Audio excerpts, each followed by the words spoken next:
কথা কন না কেন? বাঁকা চোখে তাকায় আর বলে কি রে জামাত শিবিরে যোগ দিলি কবে? কথা কন ঠিক না? দাড়িটা কিন্তু বুঝে শুনে রেখেছি, টুপিটা কিন্তু বুঝে শুনেই পড়েছি, জুব্বাটা কিন্তু বুঝে শুনেই পড়েছি। কোরআনের এই বইটাকে কিতাবটাকে অনেকে জেহাদি বই বলে। গোপন বৈঠকের সময় 21 জন জঙ্গি আটক, অথচ ওখানে তাফহিমুল কোরআন পড়তেছিল, অথচ ওখানে বুখারী শরীফ পড়তেছিল, ওখানে হাদিসের দর্শ চলতেছিল, অথচ এখানে বলে জেহাদি বই সহ 21 জন জঙ্গি আটক। ও মুসলমান, এটা কি জেহাদি বই? দাড়িটাকে কেউ যদি বলে জঙ্গির দাড়ি, টুপিকে কেউ যদি বলে জঙ্গির টুপি, জুব্বাকে কেউ যদি বলে জঙ্গির জুব্বা, কোরআনকে কেউ যদি বলে জঙ্গির কিতাব, দাঁত ভাঙা জবাব দিব, 1000 বার জঙ্গি হব, আল্লাহর নবীকে কষ্ট দিতে পারবো না, ঠিক না? ও মুসলমান, যেখানে কোরআনের কথা হবে, আল্লাহর কথা হবে, নবীর কথা হবে, বক্তাকে আয়োজককে মুসলমান দেখবে না, পঙ্গপালের মতো সেখানেই ছুটে যাবে, ঠিক না মুসলমান? সুতরাং আল্লাহ যে নিয়ে এসেছেন, মকবুল করেছেন, কপালওয়ালা মানুষগুলোকে জান্নাতি বাগানে বসাইছেন, শুকরিয়া আদায় করে হৃদয় মন জবানকে উজাড় করে বলেন আলহামদুলিল্লাহ। যদিও এখানে বসেছেন, আসমান থেকে কিছু ফেরেশতা নেমে আপনাদের উপরে রহমের ডানাগুলো বিছিয়ে দিয়েছে। আর আমার আল্লাহ রাব্বুল আলামিন বলছেন মা ইয়াকুন ইবাদি, ও আমার ফেরেশতারা, আরামের ঘুমকে হারাম করে কনকনে শীতের রাত্রে খড়খড়ার উপরে যে মানুষগুলো বসেছে, এসেছে, কি বলে কি করে, কি বলে কি করে, কি বলে কি করে, ফেরেশতারা তখন জবাব দেন আল্লাহ, এই মানুষগুলো দুনিয়ার সব কাজকর্ম ছেড়ে আরামের ঘুমকে হারাম করে ল্যাব কথা কম্বল বর্জন করে আল্লাহ আপনার কোরআনের আকর্ষণে আপনাকে ভালোবেসে পঙ্গপালের মতো এই খড়খড়ার ময়দানে বসে আছে, ছুটে এসেছে। আল্লাহ আপনার কোরআনের কথা শুনছে, আপনার জিকির আজকার করছে। আল্লাহ রাব্বুল আলামিন এবার জবাব দেন ফেরেশতারা রে, হালে রাউনি, যেই মানুষগুলো এই ময়দানের উপরে বসে আছে, এই মানুষগুলোকে কখনো আল্লাহ রাব্বুল আলামিনকে চর্মচক্ষু দিয়ে দেখছে? আল্লাহ কখনো দেখেনি, দেখাও সম্ভব না। আল্লাহ রাব্বুল আলামিন তখন বলেন যদি দেখতো তাহলে কি করতো? আল্লাহ আপনার গোলামি, আপনার দাসত্ব আরো বেশি বেশি করত। এবার আল্লাহ রাব্বুল আলামিন বলেন মাসআলুনি, ও আমার ফেরেশতারা, দুনিয়ার সব কাজ কর্ম বর্জন করে আরামের ঘুমকে আরাম করে যে মানুষগুলো পঙ্গপালের মতো কোরআনের ময়দানে ছুটে এসেছে, কি চায় আমার কাছে, কি চায়? ফেরেশতারা তখন জবাব দেন আল্লাহ, এই মানুষগুলো আপনার কাছে জান্নাত কামনা করে, এই মানুষগুলো আপনার কাছে জাহান্নামের আযাব থেকে মুক্তি চায়। আল্লাহ রাব্বুল আলামিন তখন জবাব দেন উশহিদতুকুম গাফারতু লাহুম, ও আমার ফেরেশতারা তোরা সাক্ষী থাক, আমি আল্লাহ রাব্বুল আলামিনকে খুশি করার জন্য দুনিয়ার সব কাজ কর্ম ছেড়ে যে মানুষগুলো পঙ্গপালের মতো কোরআনের আকর্ষণে, কোরআনের মহব্বতে, কোরআনের ময়দানে ছুটে এসেছে, আমি আল্লাহ রাব্বুল আলামিন ওই মানুষগুলোর জীবনের গুনাহ খাতাগুলি মাফ করে দিলাম। আরো আসতে বলেন সুবহানাল্লাহ। লাভ না ক্ষতি? তাহলে এই লাভের মধ্যে ক্ষমার আশায় কে কে থাকবেন? হাতটা তুলে দেখেন দেখি। লিল্লাহি তাকবীর। 1-1.5 ঘন্টা থাকবেন তো ইনশাআল্লাহ? আল্লাহ কবুল করুন। হাতটা নামান, জোরে বলেন আমিন। দেখেন আপনাদের এত সুন্দর এবং গোছালো আয়োজন, আমি খুব খুশি আপনাদের উপরে। কেন? 1 লাখ মানুষও না এখানে, কিন্তু প্যান্ডেল যদ্দূর করছেন এলাকার মানুষ মোটামুটি সবাই আসছে, ভরছে। আমি যে কথাটা বলতে চাচ্ছি, মাহফিল এরকমই হওয়া উচিত, রাত 11টার মধ্যে প্রত্যেকটা মাহফিল শেষ করা উচিত। কথা বলেন ঠিক কিনা? 1:30টা পর্যন্ত ওয়াজ শুনে তারপরে মাথা চুলকাইতে চুলকাইতে যে কম্বলের নিচে হান্দায়, এরপরে ফজরের নামাজ আর পড়ে না, ঠিক কিনা? ফ্ল্যাশ অফ করে মোবাইলে, ফ্ল্যাশটা চোখে লাগে, ফ্ল্যাশ বোঝেন না? লাইট ফ্ল্যাশ দিয়ে না, চোখে লাগে। এমনি ভিডিও নেন কিন্তু ফ্ল্যাশ দিয়ে না। তাকান, এত সুন্দর একটা গোছালো আয়োজন যারা করেছে, যে প্রবাসীরা, আল্লাহ তাআলা তাদের প্রত্যেকের শ্রমকে এবং আপনারা যে এসেছেন সবাইকে আল্লাহ তাআলা নিষ্পাপ করে আজকে ঘরে পৌঁছায় দেন। সবাই বলেন আমিন। তো ঢাকা থেকে আসা কিসের জন্য? বাবার গল্প, খাজার গল্প, মাজারের গল্প, বাঁশখুঁটির গল্প করার জন্য নাকি? কোরআনের তাফসীর করার জন্য। একটা আয়াত তেলাওয়াত করেছি, আয়াতটা আমি অনেক মাহফিল আলোচনা করি, আমার পছন্দের একটা আয়াত। পরশুদিন মাহফিল ছিল আপনাদের রাস্তার ওই পারে, ওখানে তাফসীর করছিলাম মনে হয় সূরা আসর। এলাকায় একাধিক প্রোগ্রাম হলে বুঝি না যে কোথায় কি আলোচনা করছি। জানি না ওখানকার শ্রোতা এখানে আসছেন কিনা, তবে যে আয়াতটা তেলাওয়াত করেছি সূরা আল বাকারার 245 নম্বর আয়াত। কি বলেছেন আল্লাহ তাআলা? প্রত্যেকটা মাহফিলকে কোরআনের একটা ক্লাস মনে করবেন, ইনশাআল্লাহ বলেন। কিসের ক্লাস? কোরআনের ক্লাস। অন্তত কিয়ামতের ময়দানে যাতে বলতে পারেন যে আল্লাহ একটা দিন হলো মসজিদে মাদ্রাসায় তো যায় নাই, একটা দিন কোরআনের ক্লাসে হুজুরের সামনে বসছিলাম। আল্লাহরে বলতে পারবেন আপনি, আমিও বলতে পারবো। আমলের নিয়ত বলা এবং শোনা দুইজনের জরুরি। আল্লাহ কবুল করুক, আমিন বলেন। কি বলেছেন আল্লাহ তাআলা? দুনিয়ার জিন্দেগিতে এখানে একজন মানুষ পাওয়া যাবে না যে মানুষটা জীবনে কোনোদিন বিপদের মুখোমুখি হয় নাই। পাওয়া যাবে? যদি কেউ হাত তুলে দেখাইতে পারেন, জানতে হবে ওটা ইমানদারদের গ্রুপের লোক না, ওটা আবু জাহেলের গ্রুপের লোক। কথা কোন ঠিক কিনা?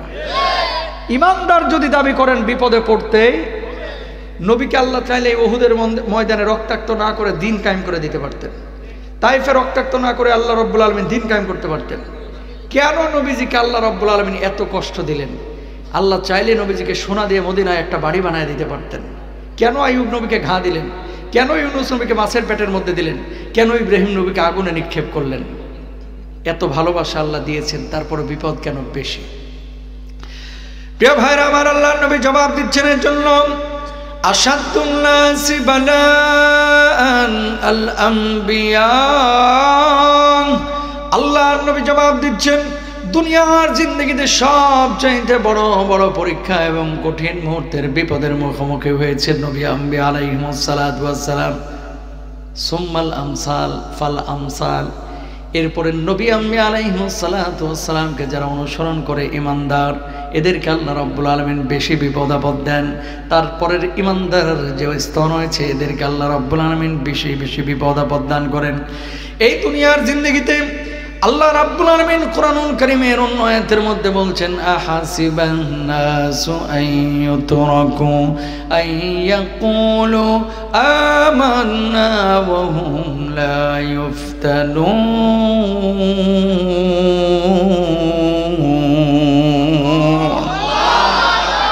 ইমানদাররা কি মনে করে যে তারা ঈমান এনেছে, পরীক্ষা না করে আল্লাহ তাআলা এমনি এমনি তাদেরকে ছেড়ে দিবে? কোশ্চেন কালেও না। এই জন্য প্রিয় ভাইরা আমার, এই বাংলার জমিনে কিছু মানুষ আছে যে মানুষগুলো আল্লাহর জন্য নিজের জানকে প্রস্তুত রাখে, যে মানুষগুলো আল্লাহর জন্য মালকে প্রস্তুত রাখে। বিপদে পড়ে অনেক সময় মানুষের কাছে হাত বাঁধে। আল্লাহকে খুশি করার জন্য কিছু মানুষকে সহযোগিতা করে। আর কিছু মানুষ আছে যারা মানুষ হাত পাতলে বিনা সুদে গায়ের জ্বরটা পর্যন্ত দিতে চায় না।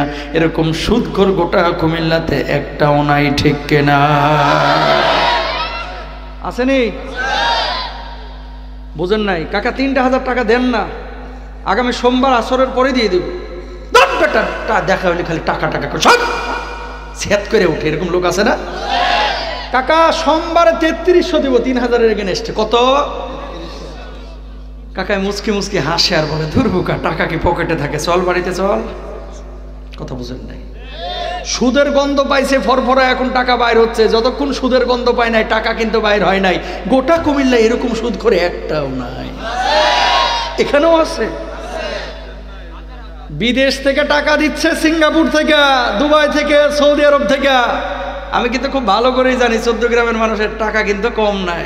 মাশাআল্লাহ। ছেলে পাঠাচ্ছে বান্ডেল, বাপে ব্যাংকে জমাচ্ছে 20 লাখ, প্রতি মাসে 20,000। কাকা ওরা রক্ত পানি করলো, আর আপনি এখানে এসে হারামের ডিলার খুলে বসলেন, ঠিক কিনা? খবরদার সুদ খাবেন না, ইনশাল্লাহ বলেন না? ইনশাল্লাহ। আল্লাহর নবী কি বলছেন খেয়াল করেন। একজন মুসলমান যদি আর একজন মুসলমানকে 5টা দিনের জন্য অথবা 10টা দিনের জন্য কিছু টাকা পয়সা ধার দিল বা ঋণ দিল, কর্জে হাসানা দিল, মনে করেন 5,000 টাকা কর্জে হাসানা 10 দিনের জন্য দিয়েছে। আল্লাহর নবী বলছেন, বিনা সুদে যদি কর্জে হাসানা এরকম দেয়, প্রত্যেক দিন আল্লাহ রাব্বুল আলামিনের রাস্তায় 5,000 টাকা করে দান করলে যেমন সওয়াব হইতো, আল্লাহ রাব্বুল আলামিন ওই দাতার আমলনামায় সেই সওয়াবের ব্যবস্থা করে দিবেন। বলুন সুবহানাল্লাহ। এই জামানায় আপন ভাই ভাইকে ঋণ দিতে চায় না, কেন জানেন? মিছা কথা এখন এটা কমন হয়ে গেছে বাংলাদেশে। যদি বলে সোমবার, 52টা সোমবার যাবে, তারপরও টাকা শোধ করে না। কথা কন না? চাওয়ার সময়, দেওয়ার সময় দুলাভাই, আব্বু, খালু, মামু, চাচা যা আছে মুখে, ও সোনামণি, সোনামণি, কথা কন না কেন? আহা, কত ভালো ভালো করে ভুল বলে বুঝে নেয়, নেওয়ার পরে ভাই আপনার জুতা 3টা ক্ষয় হয়ে গেছে, তারপরও টাকা দেয় না, আপনার নাম্বারটা ব্ল্যাক লিস্টে ফেলে। এরকম মুনাফিক আছে না নাই? তাহলে এই সমস্ত জিনিসের কারণে আল্লাহ রাব্বুল আলামিন এদেরকে মুনাফিক বলেছেন, যারা জবান ঠিক রাখতে পারে না। তাকান, তাহলে বিনা সুদে যদি কাউকে, একজন মানুষকে কেউ সহযোগিতা করে, টাকা দিয়ে হোক, খাবার দিয়ে হোক, পয়সা দিয়ে হোক, আল্লাহ তাআলার নবী বলতেছেন কিয়ামতের ময়দানে আল্লাহ রাব্বুল আলামিন নিজের ঋণ হিসাবে গ্রহণ করে প্রতিদান আল্লাহ তাআলা দ্বিগুণ, 3 গুণ, 4 গুণ, 5 গুণ বাড়ায় দেবে। জোরে বলুন সুবহানাল্লাহ। এই আয়াতে কি বলছেন আল্লাহ তাআলা? 2টা জিনিস আপনার কাছে চেয়েছেন। জোরে বলেন কয়টা?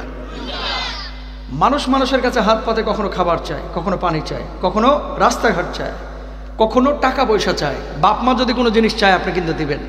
আল্লাহ যদি আপনার কাছে কোনো জিনিস চায় আপনি কি বলবেন? যদি ইমানদার হয়ে থাকেন, হুজুর কি বলেন? আল্লাহ টাকা চাইলে টাকা দেব, জান চাইলে জানটা দেব, বুকের রক্ত চাইলে আবু সাইদের মতো ওই স্বৈরা শাসকের পুলিশের গুলির সামনে বুকটাকেও পেতে দিব। ঠিক কেনা? 2টা জিনিস আল্লাহ আপনার কাছে চেয়েছেন। কি বলছেন আল্লাহ তাআলা? খেয়াল করেন। রব্বুল আলামিন বলছেন, মাযাল্লাযী ইউকরিদুল্লাহা করদান হাসানান ফায়ুদাইফাহু লাহু আদআফান কাসীরা ওয়াল্লাহু ইয়াকবিদু ওয়া ইয়াবসুতু ওয়া ইলাইহি তুরজাউন।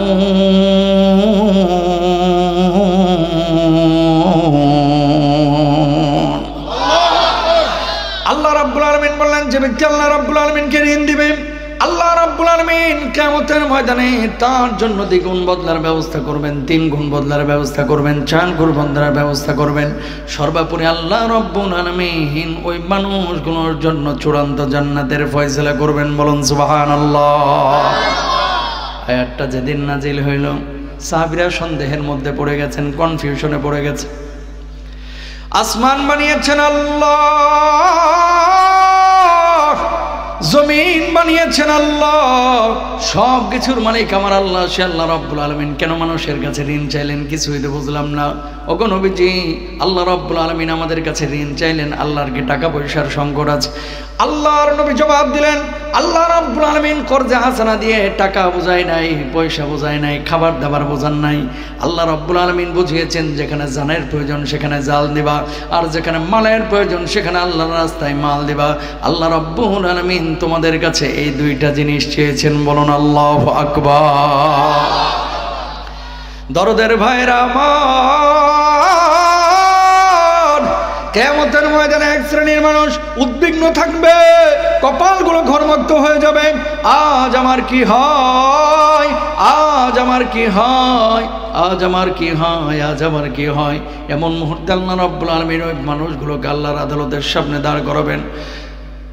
মানুষগুলো এবার চিন্তাগ্রস্ত থাকবে। আল্লাহ রাব্বুল আলামিন তখন ডাক দিয়ে বলবে, বান্দারে ওই যে দরজাগুলো দেখতে পাচ্ছে সে দরজাগুলো কিসের দরজা? মানুষগুলো বলবে, আল্লাহ এই দরজাগুলো তো জান্নাতের দরজা। আল্লাহ রাব্বুল আলামিন ওই মানুষগুলোকে লক্ষ্য করবে, আমি আল্লাহ রাব্বুল আলামিন আজকে তোদের কোনো হিসাব নেব না, যা যা যা জান্নাতের যে দরজা দিয়ে খুশি সেই দরজা দিয়ে আল্লাহ রাব্বুল আলামিনের জান্নাতে চলে যাব। বলুন সুবহানাল্লাহ। মানুষগুলো অবাক হয়ে যাবে আর বলবে, আল্লাহ দুনিয়ার জিন্দেগিতে কি এমন কাজ করেছিলাম যার জন্য আজকে বিনা হিসেবে জান্নাত দিলেন? আল্লাহ বলবে, তুই আমার কর্জা হাসানা দিয়েছিলি। ও আল্লাহ, কোনোদিন তো আপনারা দেখি নাই কিভাবে কর্জা হাসানা দিলাম। আল্লাহ বলবে, আমার ঘর ছিল না, আমার জন্য ঘর বানাইছিলি। আমি অসুস্থ ছিলাম, আমার সেবা করেছিলি। আমার পানি ছিল না, পানির ব্যবস্থা করেছিলি। খাবার ছিল না, খাবারের ব্যবস্থা করেছিলি। কুমিল্লার 14 গ্রামে আমি আল্লাহর জন্য, আমার দিন কায়েমের জন্য বুকের তাজা রক্ত ঢেলেছিলি। কোরআনের আইন বাস্তবায়নের জন্য রাজপথ কাঁপিয়েছিলি। আমি আল্লাহ রাব্বুল আলামিন এই জিনিসগুলোকে কর্জে হাসানা হিসেবে গ্রহণ করে তোদের জন্য চূড়ান্ত জান্নাতের ফয়সালা করে দিয়েছি। বলুন সুবহানাল্লাহ। মানুষ বলবে, আল্লাহ কোনোদিন তো দেখলাম না, আপনার সেবা করলাম কেমনে? কয়, বাড়ির পাশে যে মানুষটা অসুস্থ ছিল ওর যে সেবা করেছি সেটা আল্লাহর সেবা হয়েছে। সুবহানাল্লাহ বলেন না? এই যে 14 গ্রামের মানুষ, বন্যা দেখলেন আপনারা, এবার বন্যা যে দেখলেন, বন্যা বন্যা অনেকের বাড়ি ছিল উঁচু জায়গায়, 3 তলা বাড়ি করছে, ছেলে মেয়ে বিদেশ থেকে টাকা পাঠায়। কিছু লোক আছে উদার হয়ে দরজা খুলে দিছে। বুঝেন কথা? এই আয়াতের তাফসীর অনুযায়ী এই বন্যা দুর্গত এলাকায় যারা 3 তলা 4 তলা এরকম ছাড়িয়ে দিয়েছিল সাধারণ মানুষের জন্য, যে ভাই ছাদে থাকো, ঘরের মধ্যে থাকো, এই থাকাটা নবীজির ভাষ্য অনুসারে তাফসীর অনুযায়ী আপনারা মানুষের জন্য খুলে দেন নাই, যেন আল্লাহ তাআলাকে পানির মধ্যে আপনারা আশ্রয় দিয়েছেন। জোরে বলেন সুবহানাল্লাহ। না আরো আসতে বলেন সুবহানাল্লাহ। বুঝার আছে কিন্তু এদেশের মানুষ নামাজ রোজা হজ যাকাতকে ইসলাম মনে করে, এর বাইরেও যে ইসলামের অন্যান্য অনেক ইবাদত আছে এই জিনিসগুলো মানুষ কিন্তু বুঝতে চায় না। খেয়াল করেন, গোটা এলাকা ডুবে গেছে, 1.5 হাত জায়গা যদি ছাড়ে 2000 মানুষ হাঁটা চলাচল করতে পারে। চাচা হজ করছে 3 বার, উমরা করছে 11 বার, মসজিদ কমিটির বড় সদস্য। কাকা 1.5 হাত জায়গা আপনি ছাড়ে দেন না মানুষের জন্য, হাঁটা চলাচলের জন্য। হজ করতে 5 বার রাজি আছে, কিন্তু 1.5 হাত জায়গা নিজের জায়গা থেকে ছাড়তে রাজি না। কথা কর না কেন? অথচ স্থান বেঁধে এই 1.5 হাত জায়গা দিয়ে যদি 20,000 মানুষ আল্লাহর ঘর মসজিদে আসে, এই 20,000 মানুষের 40,000 কদমের প্রতি ওয়াক্তের সওয়াব আল্লাহ তাআলা তার আমলনামায় লিখে দেবে। জোরে বলেন সুবহানাল্লাহ। এই জায়গাগুলো মানুষ বুঝতে চায় না, কোনো কারণ নাই। আপনার নারিকেল গাছের ডাল আপনার বাউন্ডারির মধ্যে আসছে আরেকজনের, কিছু চাচা দেখবেন সেট করে ওঠে, তোর গাছের ডাল আমার বাউন্ডারির মধ্যে আইব কা, কাট তাড়াতাড়ি, আইতে দিতাম না, কাকাই যেন কবরে এই জায়গা নিয়ে যাবে। কথা কন ঠিক কিনা? তাহলে কি বুঝলাম? মানুষের খেদমত করা এটা আল্লাহর খেদমত করা। সুবহানাল্লাহ বলেন। আল্লাহর খেদমত যদি হয়ে থাকে মানুষের খেদমত করার কারণে, আবু সাইদের মতো যারা জান দেয় আল্লাহর জন্য, আল্লাহর দ্বীনের জন্য, তাদের প্রতিদানটা কি হইতে পারে একটু কল্পনা করেন। এটা পিএইচডি করা লাগে না, এমনি বোঝা যায়। সুবহানাল্লাহ কর না। আজকে আপনারা এই যুবকদেরকে অনেক সময় তুচ্ছ তাচ্ছিল্য করেন, যারা সারাদিন ভিডিও গেম খেলে, সারাদিন আউল বাউল ফাউল কাজ কাম করে, সারাদিন সেরিকোর সাথে আড্ডাবাজি করে, সারাদিন মোবাইলে চ্যাটিং ফ্যাটিং করে। আমি বলি এই যুবকদেরকে কখনো হতাশার গল্প শোনাবেন না। ভিডিও গেম ওরা খেলে, ওরা জেগেছিল, ওরা জেগেছে, ওরা আন্দোলন করেছে, ওরা সংগ্রাম করেছে। 16 বছর বিএনপি পারে নাই, জামাত ইসলামের ভাইরা চেষ্টা করেছে পারে নাই, জাতীয় পার্টি পারে নাই, বাংলার জমিনের হাজার হাজার রাজনৈতিক লোকেরা পারে নাই। এই যুবকরা জেগেছে, হাসিনা দিল্লি পালিয়েছে, আমার থাকবে, কোরআন কায়েম হবে, আল্লাহর জমিনে দ্বীনের পতাকা উড়বে উড়বে ইনশাআল্লাহ। ঠিক না? সুতরাং এই যুবকদেরকে আপনারা কখনো হতাশ করবেন না। তাকান, এই যে আমার ভাই, এই যে আমরা, এই যে আমার ভাই, যাদের বাচ্চা কাচ্চা আছে, জান দেওয়ার ক্ষেত্রে পিছু টান আছে, কিন্তু বুঝেন নাই কথা। আবু সাইদের মতো বুক পাততে হলে চিন্তা করে ছোট বাচ্চা দুইটারে দেখবে কি মরে গেলে, বউটারে দেখবে কে, বুড়া বাপ মারা দেখবে কে। আর এই যুবকগুলা যখন বুকটা পেতে দেয়, ওদের পিছু টান নাই, মরলে মরছি, বোঝা পড়া আল্লাহর সাথে হবে। আল্লাহু আকবার। সুতরাং এই যুবকদেরকে আমরা হতাশার গল্প শোনাবো না, আমরা সবসময় আশার বাণী শোনাবো। মিন মিন মিন মিন মিন মিন একটা সাংবাদিক বের হয়েছে কলকাতার, কথা বোঝেন নাই? মলম বিক্রেতা না বেটা, এটা গুলিস্তানের হকার হওয়ার যোগ্যতা না, এটা কথা কর না কেন? 3 দিন আগে আমারে নিয়ে সংবাদ করছে, ও দেখছেন, অনেকে মনে হয় দেখছেন, আমারে নিয়ে সংবোধন করছে যে ওই যে গাজওয়া হিন্দ নিয়ে 4-5 বছর আগে একটা আলোচনা করছিলাম, আপনাদের এই যে মতলব, এমন ছড়াইছিল আলোচনাটা। এই আলোচনা ছড়ানোর পরে ওই স্বৈরা শাসকের আমলে আমার পুলিশ বাহিনী না র্যাবে হেডকোয়ার্টারে ডেকে বলছে এই সমস্ত টপিকে আর কোনো কথা বলা যাবে না। সেই সময় বলছিল, আচ্ছা যাই হোক, কিয়ামতের আলামত যদি নবীজি কোনো কথা বলে, এটা কি ইমানদার বা আলেম ওলামা বলবে না? এটাকে কাইটে নিয়ে যে এই যে মিন মিন মিন মিন সাংবাদিক এবারটা নিউজ করছে, তিরিং বিড়িং করে লাফায় আর লাফায়, কি কথা বলে না বলে। এই যে কয়েকদিন আগে বলতেছে চিটাগাংটা আমাদের, কুমিল্লার 14 গ্রামের কোনা থেকে ফেনী পর্যন্ত এই যে চিপা অংশটা বর্ডারের পাশে, এটাকে কেটে ভারতের সাথে লাগাইয়া দিতে। আমরা বলি কি যৌতুক লইবা নাকি? কথা কন না কেন? যৌতুক চাও? ওপার থেকে না বলে সীমান্তটা খুলে দাও, দেখো 14 গ্রামে আসা পাশার চামড়া থাকবে না। ঠিক কিনা মুসলমান? আমরা সংখ্যা দিয়ে গর্ব করি না। 200 কোটি হয়েছে তা কি হয়েছে, 150 কোটি হয়েছে তা কি হয়েছে? মুসলমান সংখ্যার কারণে কখনোই জয়ী হয় নাই। মুতার যুদ্ধ, কাফেরদের সৈন্য সংখ্যায় 1 লাখ, মুসলমানদের কত? 3000। সুবহানাল্লাহ। সকালবেলায় ডিম ভাজি দিয়ে ভাত খায়, তারপরে বলে 1 লাখ, আর মুসলমান কত? বদরের যুদ্ধে মুসলমান 313 জন, কাফের সংখ্যা 1000। এরা বারবার এই চিটাগং কুমিল্লা 14 গ্রাম নিয়ে কথা বলে। মামুর বাড়ির আবদার চাইলো আর আমরা দিয়ে দিলাম। বাট ত্রিপুরা, এই আসাম, এগুলো বাংলার অংশ। যদি সুযোগ হয় ওরাই আন্দোলন করে বলবে যে আমরা এদের সাথে থাকতে চাই না, বাংলার সাথে থাকবো, ঠিক কিনা? সুতরাং আমাদেরকে ভয় দেখায় না। মুসলমান এরা মরতে জানে না, মরতে জানলে আবু সাইদের মতো মানুষ এভাবে জান দিতে পারে? চালা গুলি, স্যার একটা গুলি করি একটা মরে, পাখির মতো পড়ে থাকে, পাশেরটা সরে না। এরা হচ্ছে সেই জাতি, ঠিক কিনা? এদের ডর ভয় দেখে লাভ নাই।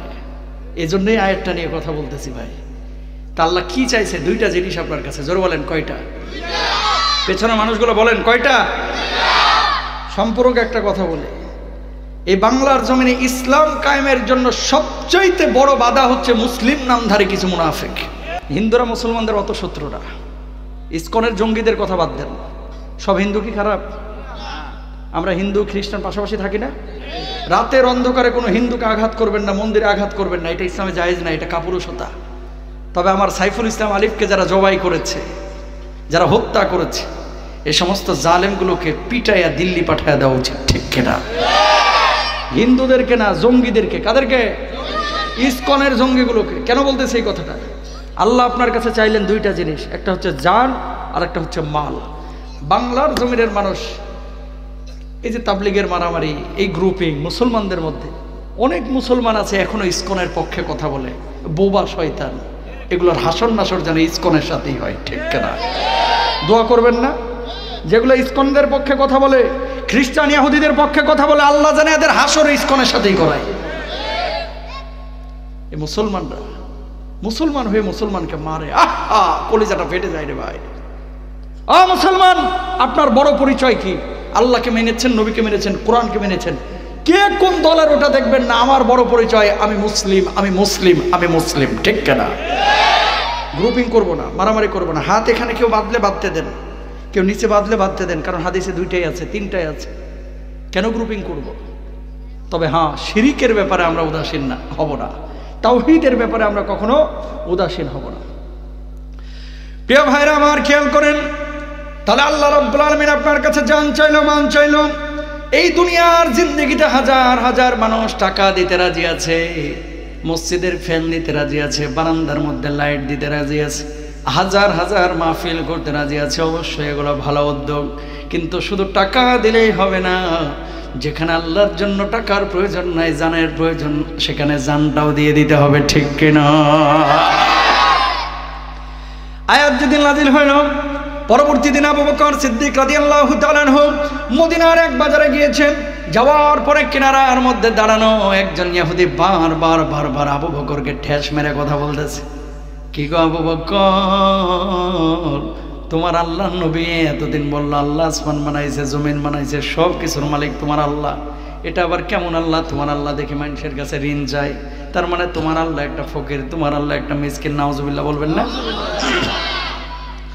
আবু বকর বললেন, ইহুদি জবান সামলিয়ে কথা বলবি, আমার গালি দে আমি কিচ্ছু বলবো না, আমার বাপ মারা গালি দিয়ে আমি কিচ্ছু বলবো না, কিন্তু আমার সামনে আমার আল্লাহর আয়াতের অপব্যাখ্যা করে, কোরআনের আয়াতের অপব্যাখ্যা করে তুই গালমন্দ করবি, আমি আবু বকর কিন্তু হাত গোটায় বসে থাকবো না। দ্বিতীয়বার আবার বলছে তোমার আল্লাহ ফকির, আরেকটু রাগান্বিত হয়েছে আবু বকর। তৃতীয়বার যেমনি বলছে তোমার আল্লাহ ফকির, এবার যাইবে কই? ডান হাত তুলে আবু বকর রাদিয়াল্লাহু তাআলা আনহু ওই ইহুদির গালের উপরে ঠাস করে চটকনা বসায় দিয়েছেন, থাপ্পড় বসাইছেন। বলুন আল্লাহু আকবার। আল্লাহর গালি দিলে কলিজা আগুন জ্বলে না? ইহুদি এবার গালের মধ্যে হাত দিয়ে দৌড় দিলেন আল্লাহর নবীর কাছে। যাওয়ার পর বললেন, ওগো মুহাম্মদ সাল্লাল্লাহু আলাইহি ওয়াসাল্লাম, কি শিখান আপনি সাহাবীদেরকে? কি শিখান? আপনার সাহাবীরা তো শুধু ইহুদি ধরে ধরে মারে। কে মারছে তোমারে? কয় আপনার আবু বকর মারছে। আল্লাহর নবী বললেন, আমি বিশ্বাস করি না, আমি বিশ্বাস করি না আমার আবু বকর অন্যায়ভাবে কাউরে মারতে পারে না। আবু বকর আমি নতুন করে চিনি না, বহু আগে থেকে চিনি। কয় ডাকেন আপনার আবু বকর রে। আল্লাহর নবী আবার ডাক দিলেন, আবু বকর কি শুনলাম তোমার ব্যাপারে, তুমি নাকি ইহুদিরে মারছো? আবু বকর জবাব দিলেন, ইয়া রাসূলুল্লাহ, ইয়া হাবিবাল্লাহ, এই জালেম এমন একটা অন্যায় করেছে যে অন্যায়ের কারণে তারা আমি মারতে বাধ্য হয়েছি। কি অন্যায় করেছে? ও আল্লাহর নবী, গতদিন যে আয়াতটা নাজিল হয়েছে, মানদাল্লাযী ইউকরিদুল্লাহ করদান হাসানা, আল্লাহ কর্জে হাসানা আমাদের কাছে চেয়েছে জানার মাল দিয়ে। এই জালেম একবার না, দুইবার না, তিনবার আমার আল্লাহ রাব্বুল আলামিনকে আয়াতের অপব্যাখ্যা করে ফকির মিসকিন বলে গালি দিয়েছে, এই জন্য আমি তারে মারছি। আল্লাহ নবী বললেন, কিরে ইহুদি, কেন আমার আল্লাহ রাব্বুল আলামিনকে গাল মন্দ করেছিস? আপনার আবু বকর মিথ্যা কথা বলছে, আমি আপনার আল্লাহরে গালি দেই নাই। আল্লাহ নবী আবু বকরকে বললেন, আবু বকর কি গো, তুমি নাকি মিথ্যা কথা বলতেছো? আবু বকর জবাব দিলেন, ইয়া রাসূলুল্লাহ, ঈমান আনার পর থেকে আবু বকরের জবান দিয়ে কোনোদিন মিথ্যা কথা বের হয় না, কোনোদিন মিথ্যা কথা বের হয় নাই। মেরাজের পরে সর্বপ্রথম স্বীকৃতি তো আমি দিয়েছিলাম, আপনি তো আমার সিদ্দিক উপাধি দিয়েছিলেন। সুবহানাল্লাহ বলেন না? ও আল্লাহর নবী, আমি সত্য কথা বলছি, ইহুদি মিথ্যা কথা বলছে, কিন্তু ইহুদি স্বীকার করে না। নবীজি চিন্তার মধ্যে পড়ে গেলেন। একদিকে ইহুদি বলে নাই, আবু বকর বলছে বলেছি, বিচার দাবি করছে। যদি বিচার না করে গোটা মদিনায় ইহুদি ছড়ায় দিবে। মুহাম্মদ সাল্লাল্লাহু আলাইহি ওয়াসাল্লাম নিজ গোত্রের লোক দেখে বিচার করলো না, ধোঁকাবাজি করবে, মিথ্যা ছড়ায় দেবে মদিনার বুকে। আল্লাহর নবী বললেন, আবু বকর, ও যে আল্লাহর গালি দিয়েছে, কোনো সাক্ষী আছেনি? আবু বকর জবাব দিলেন, যে কোনো সাক্ষী নাই, শুধু ছিলাম আমি আর দেখেছেন আল্লাহ। আল্লাহর নবী বললেন, ও আবু বকর, যেহেতু সে স্বীকার করছে না, তুমি যেহেতু তারে মারছো, যেভাবে তুমি মারছো, তোমার একটা থাপ্পড় বসায় দেখ, শোধবোধ হয়ে যাক, আর সাক্ষীও যেহেতু নাই। আল্লাহর নবীকে আবু বকর জবাব দিলেন, ওগো নবীজি, আল্লাহ রাব্বুল আলামিনকে গাল মন্দ করেছে, এই জন্য তারা আমি মারছি। এটা যদি আমি আবু বকরের অন্যায় হয়ে থাকে, ও আমার থাপ্পড় কেন, আমার জীবনটাও যদি নিয়ে চলে যায়, আল্লাহর কসম আবু বকরের কলিজার মধ্যে বিন্দু মাত্র কষ্ট থাকবে না। বলুন আল্লাহু আকবার। কথা শুনছেন? যে আমার থাপ্পড় কেন, আমার জীবনটা নিয়ে যাক, আমি তো আমার জন্য মারি না, আমি মেরেছি কার জন্য? আরো জোরে বলেন, কার জন্য?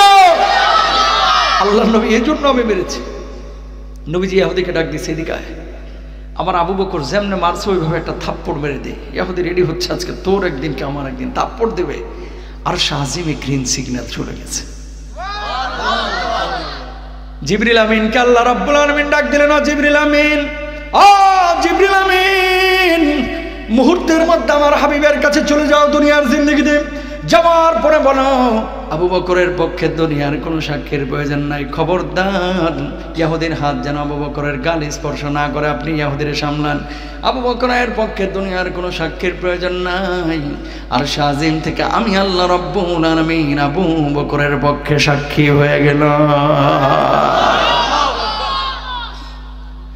আবু বকরের পক্ষে সাক্ষী দিচ্ছেন কে? ওই মানুষটার আমল কি পরিমাণ উন্নত হলে তার পক্ষে সাক্ষী দেন স্বয়ং আল্লাহ রাব্বুল আলামিন নিজে। জিবরিল আমিন বললেন, আল্লাহর নবী, খবরদার ইহুদি জানার নাম মারে আবু বকরকে। আল্লাহ নিজেই সাক্ষী হয়ে গেছেন। এই নেন আয়াত 4 নম্বর পারা 13 নম্বর পৃষ্ঠার শুরুর অংশ। লাকাদ সামিআল্লাহু কাওলাল্লাযীনা ক্বালু ইন্নাল্লাহা ফাকীরুন ওয়া নাহনু আগনিয়া।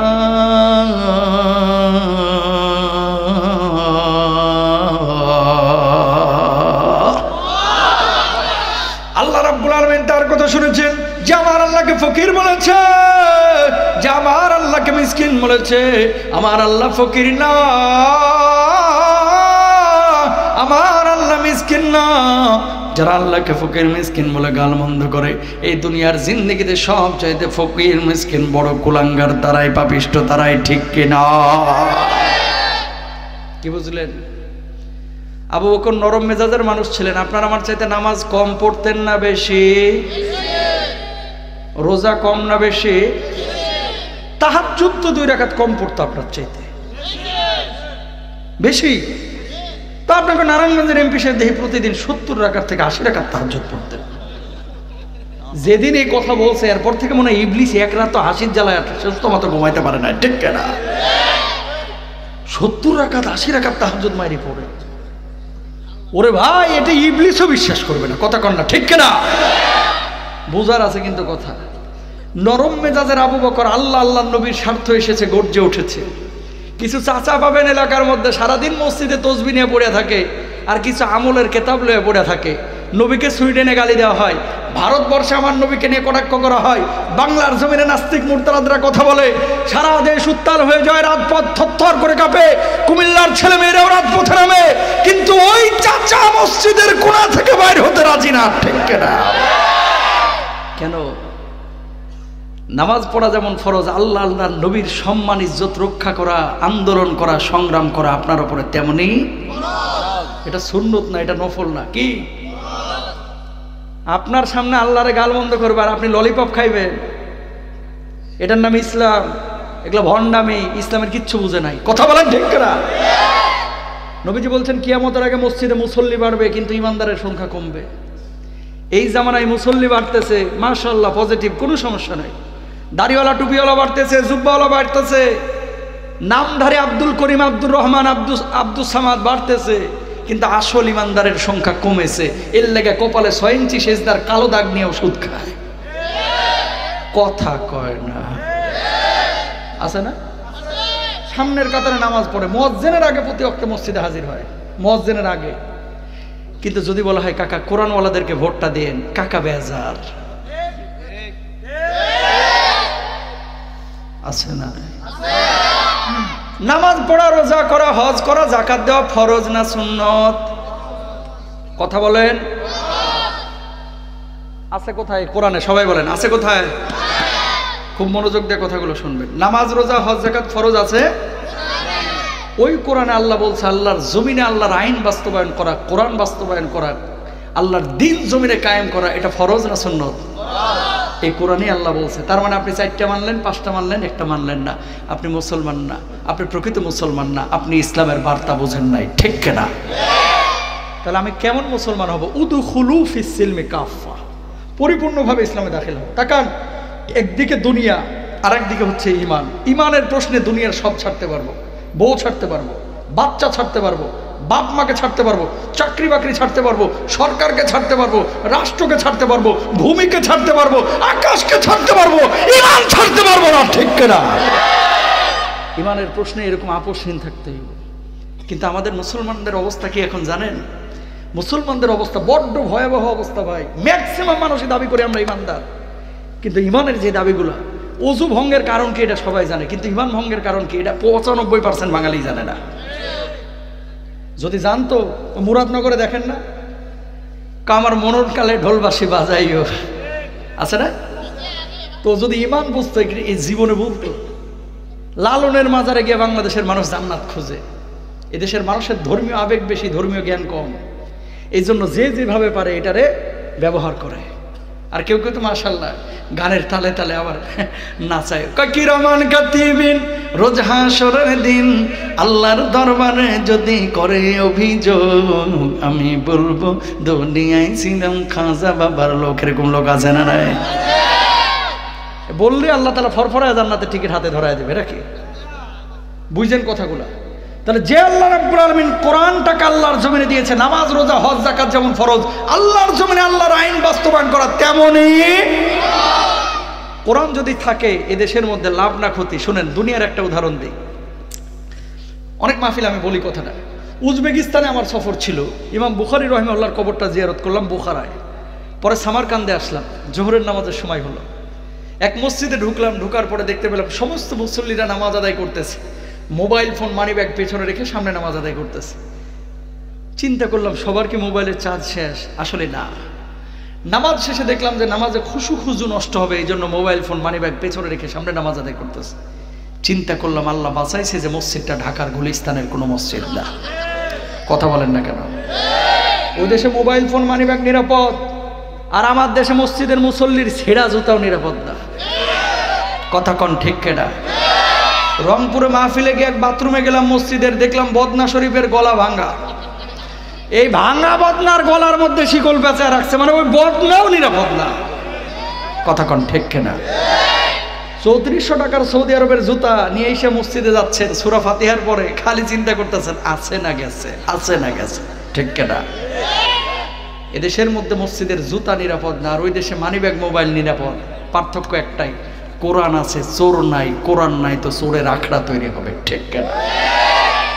এখন আপনারা কোরআনের পক্ষে থাকবেন না বিপক্ষে? প্রিয় ভাইরা আমার, খেয়াল করেন মনোযোগ দিয়ে। বাপ ছিল মুসলমান, দাদা ছিল মুসলমান, মা ছিল মুসলমান, নানি ছিল মুসলমান, অটো মুসলমান হয়ে গেছি। এই জন্য আমরা ঈমানের কদর কেউ করতে জানি না, কেউ করতে পারি না। আর দরদের ভাইরা আমার, সাহাবীদের মতো যদি আমাদেরকে ঈমান আনতে হইতো তাহলে কষ্টটা আমরা বুঝতে পারতাম। নবীজির দরবারে সব সময় মুসলমানরা এসে বসে থাকতেন। মাহফিলের মধ্যে, মজলিসের মধ্যে ব্যাপারটা এরকম না। কখনো কখনো কাফেররাও এসে বসে থাকতেন, যেমন আমর ইবনুল আস রাদিয়াল্লাহু তাআলা আনহু ঈমান আনেন নাই কিন্তু নবীজির মজলিসে এসে বসে থাকেন। সাহাবীরা বললেন, ও আমর, ঈমান আনো না কিন্তু আল্লাহর নবীর দরবারে কেন বসো? সাহাবীদেরকে জবাব দিলেন আমর ইবনুল আস, না করো না, না করো না, কারণ তার দরবারের মধ্যে, মজলিসের মধ্যে, মাহফিলের মধ্যে বসলেই ভাল লাগে। ওনার কথাগুলো শুনলে কলিজাটা ঠান্ডা হয়ে যায়। মুখ থেকে যে কথাগুলো বের হয় এইগুলো শুধু কথাই মনে হয় না, যেন এক একটা মুক্তার দানা মনে হয়। বলুন আল্লাহু আকবার। আমার নবী অনেক সুন্দর ছিলেন, কপাল আল্লাহর নবীর ছিলেন প্রশস্ত। যখন কথা বলতেন কপালটা যদি কখনো ঘামতো, মনে হতো যেন মুক্তার দানাগুলো কপালের উপরে চিক চিক চিক চিক করতেছে। বলুন সুবহানাল্লাহ। অনেক সুন্দর ছিলেন। ভ্রু দুইটা এই যে দেখেন না, আমাদের তো ফাঁকা, নবীজির ভ্রু দুইটা ছিল একটু লাগোয়া। সুবহানাল্লাহ বলবেন না? দাঁতগুলো ছিল একবারে ধবধবে সাদা, না বড় না ছোট। হাসলে মুখ থেকে একটা লাল আভা বের হতো। নবীজির থুথু মুবারক থেকে দুর্গন্ধ বের হতো না, আতরের মতো সুঘ্রাণ বের হতো। আল্লাহু আকবার। চোখটা ছিল একেবারে ওই যে মণিটা কুচকুচে কালো, আর মণির পাশে যে সাদা শুভ্র অংশটা একটা ছিল ধবধবে সাদা। চেহারাটা কেমন ছিল? না সাদা না লাল, দুধে আলতা মিশাইলে যেরকম একটা কালার হয় এইরকম কালারের ছিল আমার পেয়ারা নবীর চেহারা মুবারক। সুবহানাল্লাহ। চুলগুলো ছিল হালকা কুকড়ানো, একেবারে শার্প না, চুলগুলো ছিল হালকা কুকড়ানো। যখন নবীজি হেঁটে যেতেন, বাবরি চুলগুলো যখন দোল খাইতো, মনে হতো মাথার উপরে সমুদ্রের ঢেউগুলো আছড়ে পড়ছে, আছড়ে পড়ছে। বলুন সুবহানাল্লাহ। পিঠের উপরে মোহরে নবুয়তের দাগ ছিল, কবুতরের ডিমের মতো একটা সিল আল্লাহ তাআলা মেরে দিয়েছিলেন। বুক থেকে নিয়ে নাভি পর্যন্ত আল্লাহ তাআলা একটা সরু পশমের রেখা এঁকে দিয়েছিলেন। সুবহানাল্লাহ বলেন। সাহাবী বলতেছেন, আকাশের চাঁদের দিকে একবার তাকাইলাম, ওনার চেহারার দিকে তাকাইলাম, পূর্ণিমার চাঁদটা বেশি সুন্দর না আমার পেয়ারা নবী ভীষণ সুন্দর। দেখলাম যে পূর্ণিমার চাঁদ আমার পেয়ারা নবীর চেহারার কাছে ফেল, এর চাইতে বেশি সুন্দর আমার পেয়ারা নবীর চেহারাটা। বলুন সুবহানাল্লাহ। মিশরের মেয়েরা ইউসুফ নবীকে দেখায় আপেল না কেটে হাত কাটিয়েছিল। ওই মেয়েগুলো যদি আল্লাহর নবীর সামনে থাকতো আর এভাবে দেখতো, তাহলে হাত না বুকের ওপর দিয়ে ছুরি চালাইতো, টেরও পাইতো না। আল্লাহু আকবার।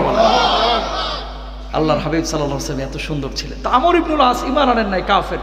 সাহাবীরা বলতেছে, এই বেটা ঈমান আনো না, নবীর সামনে বসে থাকো। কয় না করিস না, ওনার কথাগুলো শুনলেই ভাল লাগে, চেহারার দিকে তাকাইলেই ভাল লাগে, এই জন্য এসে বসে থাকি। ঈমান আনি না, কি হয়েছে? কথাগুলো শুনলে সমস্যা আছে?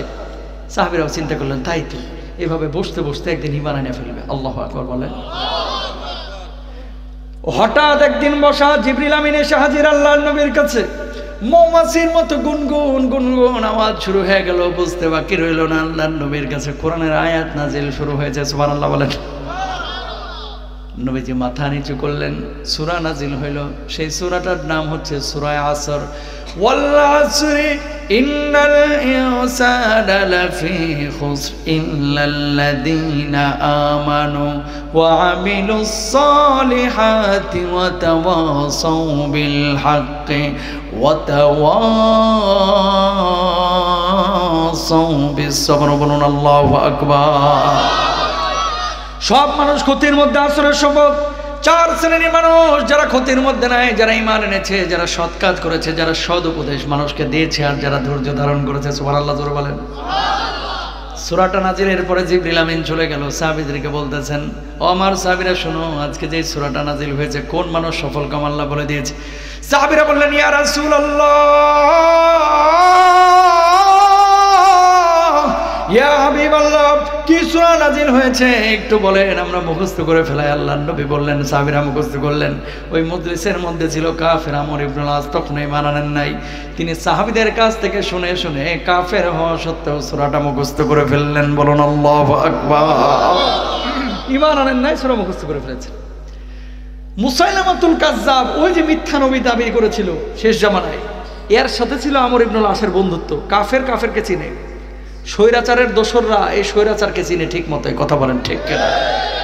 16 বছর এই গ্রুপের লোকগুলোকে এরা আবার চিনে ঠিক মতোই। কথা কন না কেন? তো কাফের মুসাইলামাতুল কাজ্জাবের সাথে তার ছিল বন্ধুত্ব আমর ইবনুল আসের। পরবর্তী দিন গেছে এর কাছে দেখা করতে।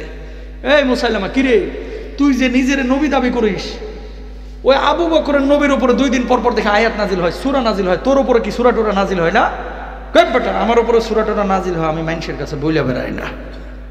চাপাবাজ, কথা বুঝেন নাই? মিথ্যা নবী মানুষের কাছে বলে বেড়ায় না। ওই আবু বকরের নবী তো সবার সামনে বলে বেড়ায়। সূরা কি বলার জিনিস নাকি গোপন করার জিনিস? বলার জিনিস। আমর ইবনুল আস বলতেছে, চাপাবাজি বন্ধ কর। কালকে একটা সূরা নাজিল হয়েছে আসর, কি সুন্দর অর্থ। আজকে যদি সূরা না শোনাইছস, তোর উপরে কি নাজিল হয়েছে? তোর সাথে দোস্ত আমার বন্ধুত্ব শেষ, পড়ছেন এই বিপদে। তার আগে গত রাতে কি নাজিল হয়েছে? গতকালকে মুহাম্মদের উপরে সাল্লাল্লাহু আলাইহি সাল্লাম সূরা আসর নাজিল হয়েছে, একটু শোনা দেখি। ওয়াল আসরি ইন্নাল ইনসানা লাফি খুস ইল্লাল্লাযিনা আমানু ওয়া আমিলুস সলিহাতি ওয়া তাওয়াসাউ বিল হাক্কি ওয়া তাওয়াসাউ বিস সবর। বলে ফেলাইছে। দেখ কত সুন্দর অর্থ, কোন মানুষ সফল কামে এই সূরায় আছে। তুই বল এবার তোর উপরে এই সপ্তাহে বা গতদিন কি নাজিল হয়েছে? মুসাইলামাতুল কাজ্জাব পড়ছে বিপদে, মাথাটা নিচু করছে, কয় খারাপ মনে করে লই। 1-1.5 মিনিট ভাইবে একটা বানাইছে। কথা বোঝেন নাই? মাথাটার উঁচু করে বলতেছে, দোস্ত গত রাত্রে যেটা নাজিল হয়েছে এটার অর্থ শোন। এটার আরবি হচ্ছে সদরা সদরা। হে খরগোশের বাচ্চা, তোর কানগুলো ছোট, তোর ল্যাঞ্জা ছোট, তোর পাটা খাটো, তোর পেটটা মোটা, তোর চোখগুলো ছোট, তোর ছোট, তোর মুখটা ছোট, তোর পেটটা মোটা। এটা বুঝি সূরা। নাউজুবিল্লাহ বলেন না? আমর ইবনুল আস বলতেছে এটা সূরা। ভণ্ডামি করা জায়গা পাস না। আল্লাহর বুঝি খাইয়ে দেয়া কাম নাই। নাউজুবিল্লাহ, যে আল্লাহ খরগোশের কান ছোট, লেঞ্জা ছোট, এটা বুঝি আয়াত নাজিল করবো। মুসাইলামাতুল কাজ্জাবকে বলল, এই মুসাইলামা, ঈমান আনি নাই, কি হয়েছে? এটা কখনো ঐশীবাণী হতে পারে না। আজকের পরে তোর সাথে আমার কোনো সম্পর্ক নাই। পৃথিবীর সবচেয়ে বড় ভণ্ড, আন্তর্জাতিক ভণ্ড হচ্ছে তুই। আল্লাহু আকবার। কাফের হওয়ার পর নবীজির স্বীকৃতি দিয়া সত্যটাকে গ্রহণ করেছে। আর আপনার এলাকায় কিছু লোক আছে ভাই, বিশ্বাস করেন, ওই গ্রুপের গুছায়া মিথ্যা কথা এমন সুন্দর করে বলে যেন মিথ্যার উপরে কুষ্টিয়া বিশ্ববিদ্যালয় থেকে মিথ্যার উপরে পিএইচডি করছে। কথা বলেন ঠিক না? চায়ের দোকানে বসে বসে এত সুন্দর করে গুছায়া মিথ্যা কথা বলে সাংবাদিকদের সামনে। ওই যে আপনার কাকু আছে না, এত সুন্দর করে মিথ্যা কথা বলে যেন যেন গত রাতে জান্নাত থেকে পালায় আসছে। কথা কন ঠিক না? এলাকার মধ্যে এরকম অসংখ্য লোক পাবেন, আসলে সত্য বলে না, নামাজ পড়ে না, রোজা করে না। চায়ের দোকানে বসলে মনে হয় যে বাপ রে বাপ, বিবিসি বাংলার আন্তর্জাতিক শাখার প্রধান এডিটর সাংবাদিক এসছেন। বসে হুজুরের নামে গিবত, আলেমের নামে গিবত, প্রিন্সিপাল স্যারের নামে গিবত, বক্তার নামে গিবত, ইসলামিস্টদের নামে গিবত, হুজুরদের নামে গিবত, জামাতের নামে গিবত, আমার তাহের ভাইয়ের নামে গিবত। কথা কন না কেন? এরকম লোক আছে না নাই? তাহলে দেখেন, ওই জায়গায় আমর ইবনুল আস কাফের হওয়ার পরও নবীজির স্বীকৃতি দিয়েছে। আর আপনি মুসলমান হওয়ার পরও বুবা শয়তানের মতো বসে থাকেন, সত্য কথা বলতে পারেন না। 2টা সিঙ্গাড়া আর 1 ঢোক মোজো কোক। এই কোক খাওয়ার লাগে জোহর থেকে মাগরিব পর্যন্ত বলতেছে আমার নেতার চরিত্র ফুলের মতো পবিত্র, অথচ নেতা খাড়া মুতে কুলুপো নেয় না ঠিক মতো। কথা বলেন ঠিক না? লোক আছে না নাই?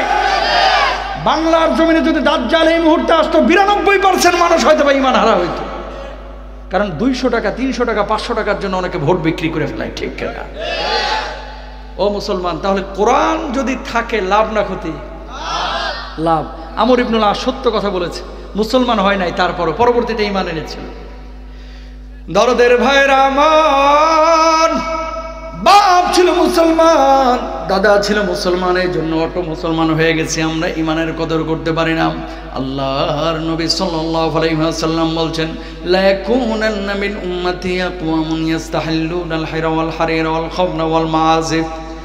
আমার উম্মতের মধ্যে এক শ্রেণীর উম্মত বের হবে যে উম্মতগুলো গান বাজনাকে হালাল মনে করবে, জেনা ব্যভিচারকে হালাল মনে করবে, চিকন চাকন পোশাক পরিধানকে হালাল মনে করবে, সত্য মিথ্যাকে বিবেচনা করবে না, সংমিশ্রণ করে ফেলবে, হক বাতিল বুঝবে না, যখন যেভাবে বুঝাবে সেইভাবে বুঝবে। এবং এই মানুষগুলো কখনো কখনো হারামের মধ্যে হালালকে ব্যবহার করবে, হালালের মধ্যে হারামকে ব্যবহার করবে। এই মানুষগুলো ঢোল তবলাকে জায়েজ মনে করবে, মদ পানকে হালাল মনে করবে। এই জামানা চলতেছে সেই জামানা, যেই জামানায় হাজার হাজার হারাম জিনিসকে মানুষ হালাল মনে করে, ঠিক কিনা? তাকান, এই যে আজকে মোটা পোশাক আপনারা যারা পরে এসেছেন, মূলত ঠান্ডার কারণে পরে এসেছেন, পর্দার কারণে না। কথা কয় না। মহিলা প্যান্ডেল আছে নাকি? বাড়ি থেকে শুনতেছে না? নবীজি বলতেছেন যে কিয়ামতের আগে এমন কিছু মহিলা বাইরে হবে, ওপরে পোশাক পরবে কিন্তু ভেতরের আকার আকৃতি বোঝা যাবে। এই জামানা চলতেছে সেই জামানা। খোপা করবে উটের পিঠের মতো, বুঝেন নাই? উটের পিঠের মতো চুক্কা করে খোপাটাকে রাখবে। দুঃখজনক হলেও সত্য, আমার কিছু মা বোন বুঝে হোক না বুঝে হোক হিজাব করে, মুখটারে খুলে রেখে এখানে আবার আটা ময়দা সুজি মারে 1.5 কেজি। আছে না নাই? এটা কিসের পর্দা? এগুলো ভণ্ডামি। তুমি মুখ খোলা রেখে আটা ময়দা সুজি মাখলা, লিপস্টিক দিলা, আরে বাবা রে বাবা আমার ঠোঁটটা না ভিশেপ করছে, এরকম লোক আছে না? একদিকে দাবি করতেছেন আপনি ইসলামিস্ট, দেখেন এই কাজটাকে হালাল মনে করে করতেছে, কিন্তু এটা হারাম কাজ। তুমি যদি পর্দার মাধ্যমে তোমার সৌন্দর্যটা ঢাকতেই না পারো, কিসের পর্দা? এগুলো বদমাইশি। বোরকা পরে বাদুর বোরকা, এখানে চিপা, এখানে ঢোলা, এখানে কাটা, এখানে ফাড়া, এর কিসের বোরকা? টোটাল শরীরটাকে ঢেকে রাখতে হবে, ভেতরের কোনো আকার আকৃতি বোঝা যাবে না। আর আপনার এলাকার কিছু পোলাপান ভাই থাকে সিঙ্গাপুর, সৌদি আরব, দুবাই, ফোন দেয়া বলে ভাই বাজারে একটা নতুন ডিজাইনের প্যান্ট এসেছে, আমাকে 2,000 টাকা দাও না। বিকাশ করে দিয়েছে ফট করে। এই বদমাস 2,000 টাকা নিয়ে যে জিন্সের প্যান্ট কিনছে, এখানে 5টা ছেঁড়া আর পাশার এখানে রং চাটা। কথা বলেন ঠিক না? এখানে যদি এখন সবার চেক করে নিচে, অনেকে ছেঁড়া ফাটা থাকতে পারে, চিপা চাপায়। আমি দেখাবো না, আমি দেখাবো না। সতর ঢাকা ফরজ না সুন্নত? বাস্তব কথা। তাহলে সেটা কেন করতেছেন? কিছু যুবক পোলাপান আছে ভাই, বিশ্বাস করেন, ওপরে প্যান্ট পরেছে, নিচে লাল না নীল পরছে, ওপরে আবার শর্ট গেঞ্জি, জোহরের নামাজে রুকুতে গেছে, পেছন দিয়ে ফারাক্কাবাদ পুরাই খোলা। লাল পরছে না নীল পরছে এও বোঝা যায়। তুমি কিসের মুসলমান?